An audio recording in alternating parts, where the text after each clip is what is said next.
बिस्मिल्लाहिर्रहमानिर्रहीम। अस्सलाम वालेकुम। We are from A plus School System Physics Department. Our today's lecture is lecture number 4 from Physics chapter number 10, 10th class. The topic is simple pendulum.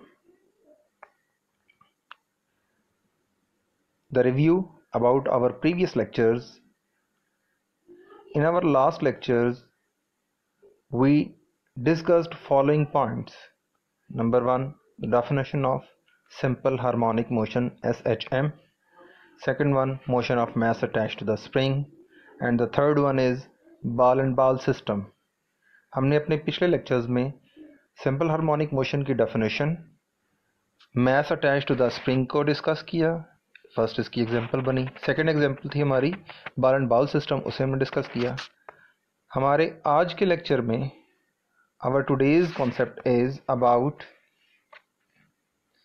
What is simple pendulum, about its construction and its motion, and about its velocity and acceleration, and the formula for time period for simple pendulum. हमारे आज के lecture में हम simple pendulum को पढ़ेंगे कि what is simple pendulum, इसकी construction, इसकी मोशन के बारे में डिस्कस करेंगे, इसकी वेलोसिटी, इसकी एक्सेलरेशन को देखेंगे और इसका formula for time period discuss करेंगे। आइए डिटेल से इस क्वेश्चन को डिस्कस करते हैं। Motion of simple pendulum. A simple pendulum also exhibit simple harmonic motion. Simple pendulum simple harmonic motion he show करता है। इसकी construction, it consists of, diagram में आप देखिएगा, it consists of a small mass, small bob जिसका mass m है, suspended from a light string fixed at its upper end. frictionless support के साथ ये upper end से किसी भी support के साथ इसको हैंग किया गया है। बुनियादी तौर पे सिंपल पेंडुलम क्या है? एक स्ट्रिंग के ज़रिए एक छोटा सा मैसिव ऑब्जेक्ट, एक बॉब जो है वो हमने लटका रखा है, जिसको हम एक फ्रिक्शनलेस सपोर्ट से सहारा दिए हमें। ये हमारा सिंपल पेंडुलम है। अब मीन पोजीशन के ऊपर बुनियादी तौर पे जब भी पेंडुलम हैंग होगा, शुरू में अपनी इक्विलिब्रियम पोजीशन या मीन पोजीशन, एक ही बात हुई है, इक्विलिब्रियम पोजीशन या मीन पोजीशन, जब ओ पे होगा तो इस पर कोई नेट फोर्स एक्ट नहीं करेगी। बेसिकली वेट डाउनवर्ड होता है और tension in the string upward हुआ करेगी, जो कि एक दूसरे को बैलेंस करते हैं, इसलिए हम कहेंगे कि no net force is acting. But extreme position A के लिए डायग्राम में देखें, हमने अपने इस बॉब को मीन पोजीशन से हटाकर एक्सट्रीम पोजीशन यानी साइड पर डायग्राम में देखें लेकर गए हैं।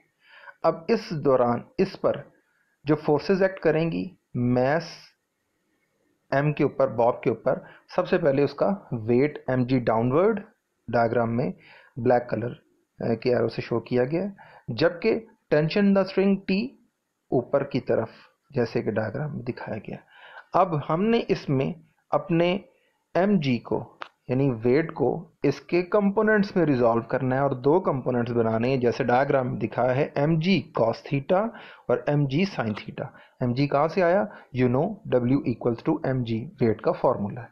अब इसी बिना पर दो कंपोनेंट बने, रेक्टेंगुलर कंपोनेंट्स बने। Number 1 is m g cos theta and number 2 is m g sine theta. Diagram में ये बात वाजह है। आइए पढ़ते हैं इसको। Now if we take the Bob on extreme position A, the net force is not zero. Now resolve the force yani weight into its rectangular components mg cos theta and mg sin theta.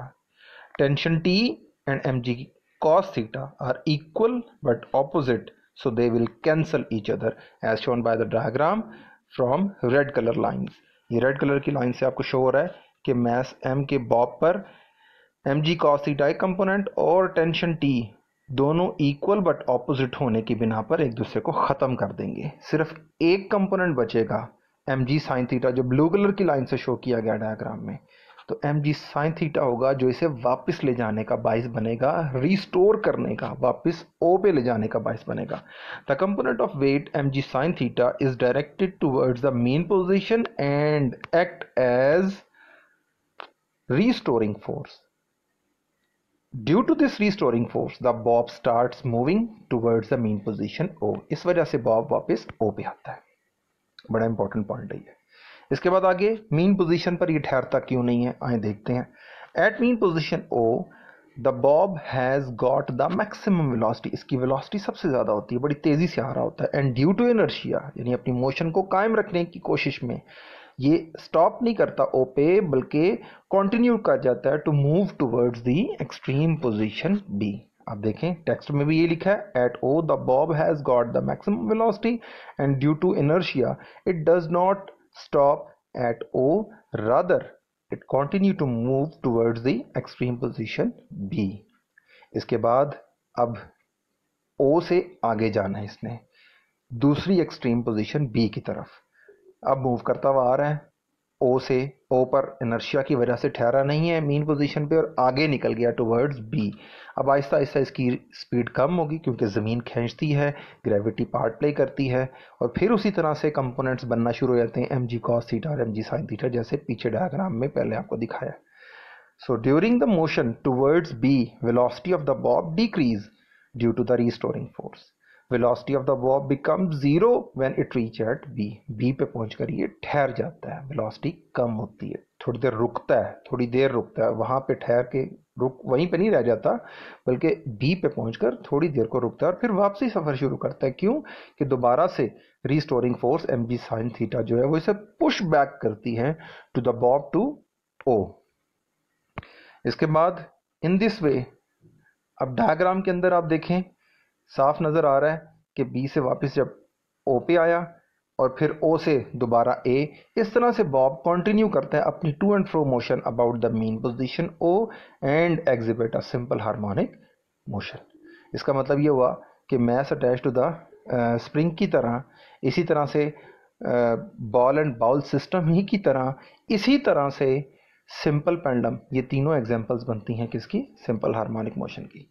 अब time period for simple pendulum formula is 2 pi under root l by g, 2 pi under root l over g. मुझे उम्मीद है कि आपको इसकी बात की समझ आई होगी। अब इन इंपॉर्टेंट पॉइंट्स को थोड़ा देख लेते हैं दोबारा से। इंपॉर्टेंट पॉइंट्स क्या हैं डायग्राम में आप देखें। अगर हमारे पास ये बॉब है जो कि इक्विलिब्रियम पे है, फिर इसकी एक एक्सट्रीम पोजीशन मैक्सिमम पॉइंट हमने शो किया है ए, दूसरा बी शो किया है, तो वेलोसिटी जो होगी वो अपने इज ज़ीरो एट अपने एक्सट्रीम पोजीशंस पे ज़ीरो होगी और मैक्सिमम होगी एट मीन पोजीशन, जबकि एक्सेलरेशन इसका उल्टा होगा, एक्सेलरेशन ज़ीरो होगा एट मीन एंड मैक्सिमम होगा एट एक्सट्रीम। अगर हम एनर्जीज को डिस्कस करें तो काइनेटिक एनर्जी वेलोसिटी पे चूंकि डिपेंड करती है, अभी बात की है, तो इसलिए फिर kinetic energy at mean position maximum होगी और एक्सट्रीम पोजीशन के ऊपर मिनिमम होगी। जबकि अगर आप पोटेंशियल एनर्जी का जिक्र करें तो पोटेंशियल एनर्जी जो है वो बुनियादी तौर पर मैक्सिमम होगी eight extreme position and minimum होगी मीन पोजीशन के ऊपर, और टोटल एनर्जी दोनों का सम हर जगह पे एक सा आएगा, तो ये law of conservation of energy को भी होल्ड करेगा। आई होप आपको बात की समझ आई होगी। इस लेक्चर को 2-3 दफ़ा आपने दोबारा सुनना है, दोबारा देखना है और डायग्राम के अकॉर्डिंगली इसको समझने की कोशिश करनी है। अब आप लोगों को ये अपने बुक के ऊपर ये पेजेस मैंने शो किए हैं जिसके ऊपर आप ये क्वेश्चन को लेक्चर में हेडिंग्स मैंने बनाई हैं, इसी टॉपिक को इसी लेक्चर को मैंने इस सारे में लेक्चर में बयान भी किया है। ठीक है जी। इसके बाद मोशन ऑफ पेंडुलम को आप ये इस पेज पे याद करेंगे, इसी तरह से आपकी असाइनमेंट है, इसको याद करना है और इसको लिख के डायग्राम को बना के देखना है, जो कि यहाँ तक चलेगा, ये अगले पेज पर 2 pi l by g under root तक। Thank you very much. I hope आपको समझ आ चुकी होगी। अल्लाह हाफिज़।